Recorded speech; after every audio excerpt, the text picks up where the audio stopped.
बिस्मिल्लाहिर्रहमानिर्रहीम। आज का हमारा टॉपिक है बिनाक स्पेस का एक थ्योरम है, बहुत ही इंपॉर्टेंट। और वो थ्योरम ये है कि हमने जो पिछले लेक्चर में क्वेश्चन स्पेस पढ़ी थी, हमने उस क्वेश्चन स्पेस को एक नॉर्म्ड स्पेस जो है वो प्रूव किया था। सही है। अब हमें पता है कि बिनाक स्पेस क्या होती है कि अगर कंप्लीट नॉर्म्ड स्पेस कोई बन जाए तो उसे कहते हैं हम बिनाक स्पेस। और कंप्लीट नॉर्म्ड स्पेस क्या होती है कि कंप्लीट बेसिकली वो कहते हैं, उसे कहते हैं कि जिसकी हर सीक्वेंस जो है वो कन्वर्ज कर रही हो, ऐसा सेट या ऐसी स्पेस जिसकी हर कोशिश सीक्वेंस क्या हो, उसकी हर कोशिश सीक्वेंस कन्वर्ज कर रही हो, तो उसे हम कंप्लीट नॉर्म्ड स्पेस कहेंगे। सही है। तो अब हमने अगर एक्स प्लस एस जो हमने उसे कोसेट दिया हुआ है उसने, क्योंकि हमें पता है एक्स प्लस एस वाला जो टर्म है ये कोसेट के लिए यूज़ होती है। तो क्वेश्चन सेट को हमने प्रूव करना है बिनाक स्पेस। और बिनाक स्पेस प्रूव करने के लिए हम ये चीज़ शो करेंगे कि इसकी जो हर कोशिश सीक्वेंस है वो कन्वर्ज कर रही है। और कोशिश सीक्वेंस की प्रॉपर्टी ये होती है कि अगर आपने इसको कन्वर्ज सीक्वेंस प्रूव करना है तो आप ये शो कर दें कि इसके अंदर कोई ऐसी सब सीक्वेंस एग्जिस्ट करती है जो कन्वर्जेंट है। Meaning that to prove that n by s यानी कि question space is a Banach space, we have to prove that every Cauchy sequence in question space converges to a point. यानी कि इसमें इस स्पेस में हर कोशिश sequence converge करे। ये तो अकॉर्डिंग टू डेफिनेशन बात हो गई। अब कोशिश सीक्वेंस की क्या प्रॉपर्टी है कि सिंस अ कोशिश सीक्वेंस इज कन्वर्जेंट, एक कोशिश सीक्वेंस कन्वर्जेंट कब होती है? If and only if it has a convergent सब सीक्वेंस, जब इसके पास कोई ना कोई कन्वर्जेंट सब सीक्वेंस एग्जिस्ट करती हो। तो वी शो दैट एवरी सब कोशिश sequence in question set contains a convergent sequence सब सीक्वेंसेस। अब हम ये शो करेंगे कि इस क्वेश्चन सेट में जितनी भी कोशिश सीक्वेंसेस हैं उन सब के पास एक एक कन्वर्जेंट सब की सीक्वेंस एग्जिस्ट होती है। अगर ऐसा हमने शो कर दिया तो हम बेसिकली ये शो कर देंगे कि ये कन्वर्जेंट है। और अगर सारी की सारी कन्वर्जेंट होगी तो ये कंप्लीट नॉर्म्ड स्पेस बन जाएगी। और कंप्लीट नॉर्म्ड स्पेस बिनाक स्पेस को प्रूव करती है। मतलब कि आप इस तरह से सीक्वेंस बना लें कि कोशिश कन्वर्जेंट सब सीक्वेंस होगी तो वो कोशिश सीक्वेंस कन्वर्जेंट बन जाएगी। और कोशिश सीक्वेंस कन्वर्जेंट बन गई तो हम कहेंगे कि क्या हो रहा है, ये कंप्लीट स्पेस बन गई। और अगर कंप्लीट के साथ नॉर्म्ड स्पेस भी ऐड हो जाए तो वो क्या बन जाता है? बिनाक स्पेस बन जाती है। अब कोशिश सीक्वेंस में और कन्वर्जेंट सब सीक्वेंस एग्जिस्ट करवाने के लिए हमें पता है कि कोशिश सीक्वेंस में हम दो सीक्वेंसेस लेते हैं और उनको कन्वर्जेंट प्रूव करते हैं। तो हम कोशिश सीक्वेंस में दो सीक्वेंस, जिसको सीक्वेंस प्रूफ करना होता है उसको इस साइड पे लिखते हैं और दूसरी सीक्वेंस जो हम लेते हैं उसको इस साइड पे। तो let x n plus s where x n belongs to the n where is which is the normed space be a Cauchy sequence in n by s, then given that epsilon is greater than 0 there is a natural number n1। ये सारी बात हुई है Cauchy sequence की definition के according, जो मैं आपको प्रीवियस लेक्चर में कवर करवा चुकी हूँ। अब मैंने यहाँ पे एक सेट सीक्वेंस ले ली एक्स एम प्लस एस और दूसरी सीक्वेंस हमने इसको कोशी सीक्वेंस प्रूफ करना है तो x n plus n s. जब हम दो कोशी सीक्वेंस या ये कह लें कि दो क्वेश्चन सेट को प्लस या माइनस करते हैं तो ये तरीका भी हम पीछे पढ़ चुके हैं। तो यहाँ पे आएगा x m minus x n plus s. अब यहाँ पे क्वेश्चन ये रेज होता है, यहाँ पे प्लस एस और ये माइनस एस कैंसिल नहीं हो सकते। नहीं, ये कैंसिल नहीं हो सकते because the reason is it is not an element, it is not a term. This x m plus s and this x n plus n shows a sequence.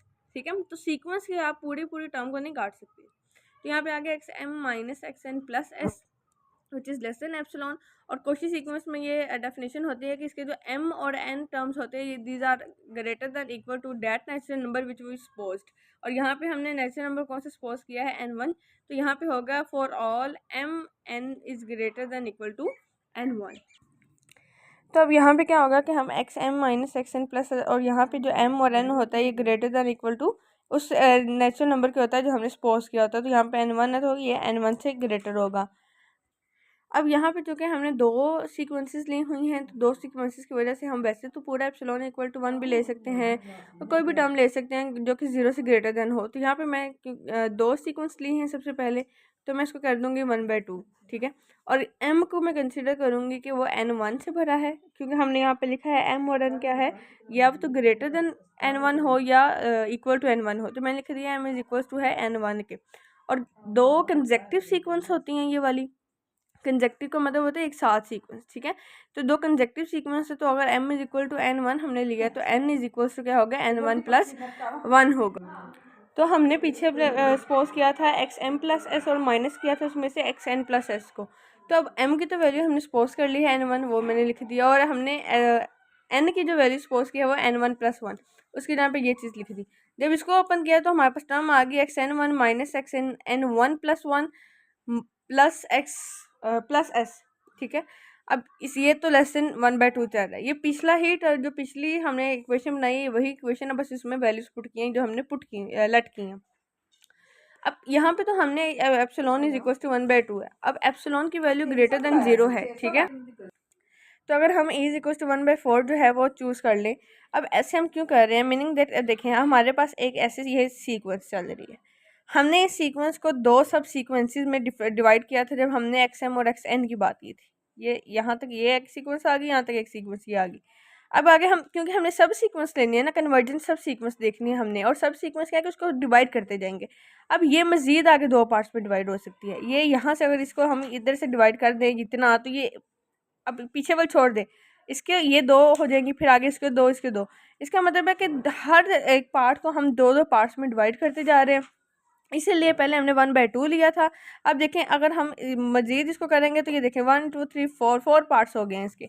तब यहाँ पे हमने एप्सिलॉन क्या चूज़ किया, 1/4। तो अगर हम एप्सिलॉन 1/4 चूज़ करें तो उसके लिए कोई नेचुरल नंबर n2 चूज़ करना पड़ेगा, क्योंकि जो आगे n1 चूज़ किया था तो वो पूरी सीक्वेंस में से एक नेचुरल नंबर की लिया था। अब n2 है तो अब इसका इंटरवल जो है ये चेंज हो गया, तो हमने n2 का नेचुरल नंबर ले लिया। अब इस n2 के रिस्पेक्ट से हम देखते हैं कि इसके लिहाज से अगर mn लिखेंगे तो वो हम ये लिखेंगे कि for all mn greater than equal to n2, यही लिखेंगे। m हमने लिख लिया n2 के इक्वल, और क्योंकि ये कंजेक्टिव टर्म्स होती हैं तो n हमने लिख लिया n2+1।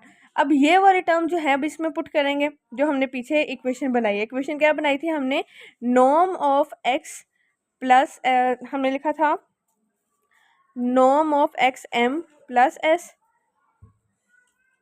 Minus XN plus S is equals to norm of XM minus XN plus S less than epsilon. ये हमने पीछे लिखी थी, ठीक है। अब इसमें जब हमने M और N की वैल्यू पुट करेंगे तो हमने उसके लिहाज से लिख लिया, और एप्सिलॉन की वैल्यू हमने यहाँ पे 1/4 देखी है। अब इस तरह से चलते जाएंगे तो हमारे पास क्योंकि सीक्वेंस की जो टर्म्स होती हैं वो कोई फाइनाइट नहीं होती, तो हम NK तक चले जाएंगे, K सीक्वेंस तक इसको डिवाइड करते जाएंगे, छोटा छोटा छोटा करके सब सीक्वेंस में इसको डिवाइड करते जाएंगे। तो हमारे पास कोई NK नेचुरल नंबर एग्जिस्ट करेगा। NK के लिए भी हम ये लिखेंगे कि M और N जो है वो greater than equal to NK है, तो हम M is equal to NK ले लेंगे और N is equal to NK+1 ले लेंगे। ये वैल्यूज अगेन इसमें पुट करेंगे तो हमारे पास आंसर आ जाएगा। अब देखिए यहाँ पे 2⁻1 है, यहाँ पे 2⁻2 है, हम 4 को 2⁻2 लिख सकते हैं। ऐसे ही हम चलते जाएंगे तो 2⁻k तक चला जाएगा, सही है। अब ये जो हमने सीक्वेंस ले ली है XNK प्लस S और XNK प्लस 1 प्लस S, इसको हम यहाँ इसको अगर एक लफ्ज़ कंसिडर किया जाए, इसको हम नाम दे देते हैं YK का, इसको नाम दे देते हैं YK+1 का।